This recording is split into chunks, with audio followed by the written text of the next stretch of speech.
Did everyone have a fantastic weekend? I hope you did. Today we're going over 3 strategies that buyers need to know to get the most out of their offer. Hello everyone, and welcome to Real Estate Daily with the House Heroes. My name is Troy, and every day we go over the latest and greatest news in real estate, housing, and the mortgage market. If you like the content, please smash that like button. Otherwise, subscribe button, beep, beep, beep, beep, beep, right there. Hit that subscribe button for me. Now, before I jump into the content and I go over it, I'm going to give a little bit of those strategies to you at the very end. So watch the video all the way through so you can get the best and latest news in this housing market.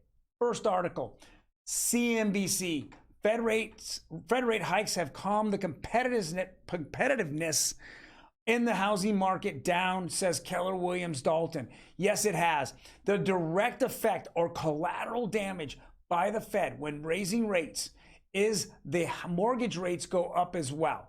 And the idea behind it, raising rates, the Fed raising rates, is that the bond market, that everyone gets out of all these risk-on assets, such as the crypto market or the stock market, and they take all their money and they run to that real safe haven, 2 or 3% over in the treasury market. And with that being said, rates go up because they're giving those particular investors more interest.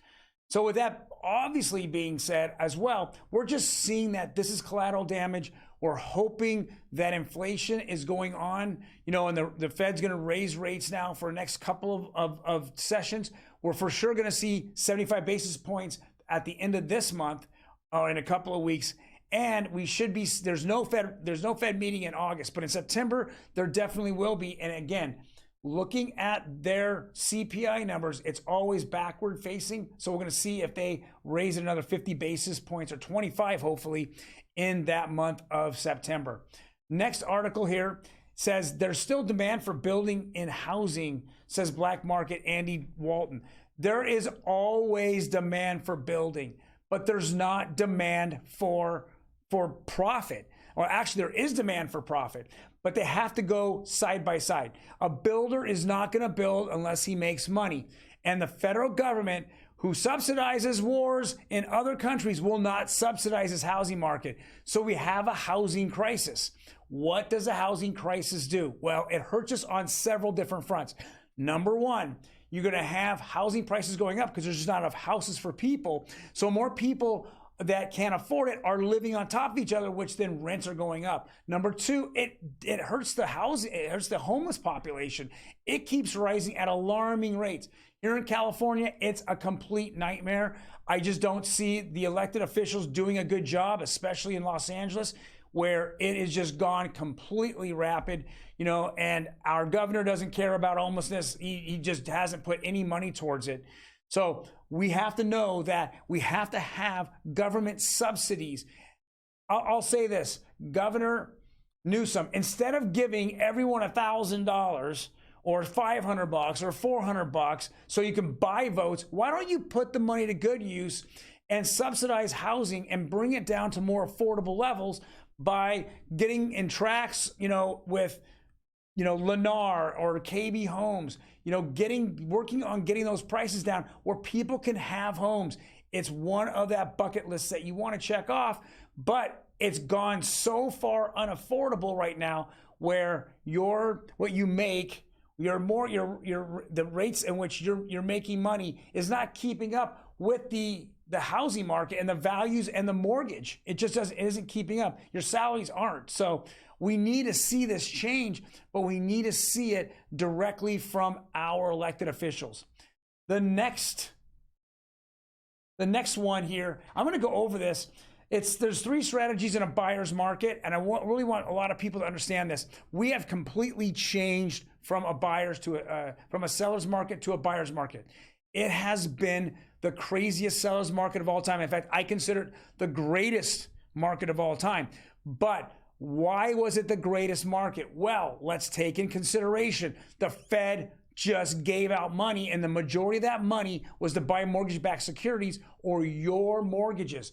So when they bought them up, it took the pressure off of it and allowed that mortgage rates go down to historically low levels. Well, the second that they said that inflation has crept in, and they really blew it. Obviously, last year they called it transitory. As inflation was in the 5s and 6s, they called it transitory, which was ridiculous.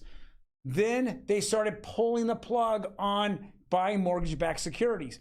And once they started pulling that plug, or even hinting towards it, which was in November, December, we saw immediately a doubling of the mortgage rates. And that occurred right from January, February, and March. And now we're just reaping all that mess that was created the last couple of years. So let's take this in consideration.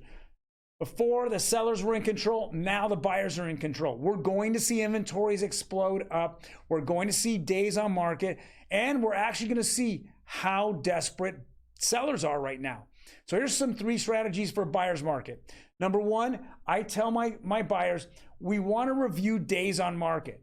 Now, if it just comes out and you like the home, but you don't love the home, well, let's go see it sit on the market a little bit. If it sits on the market and I keep in touch with that particular agent, then I know what the buyer sentiment is. Especially right now, a good listing agent will be in touch with their seller all the time.